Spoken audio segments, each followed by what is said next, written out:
Incrementing a date in JavaScript. I need to increment a date value by 1 day in JavaScript. For example, I have a date value 2010-9/11 and I need to store the date of the next day in a JavaScript variable. How can I increment a date by a day?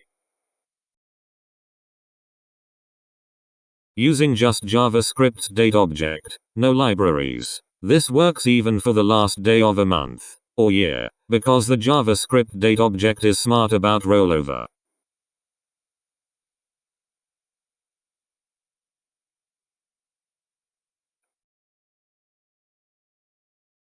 Thanks for watching. Subscribe to learn JavaScript. We have a number of awesome tutorials in the works.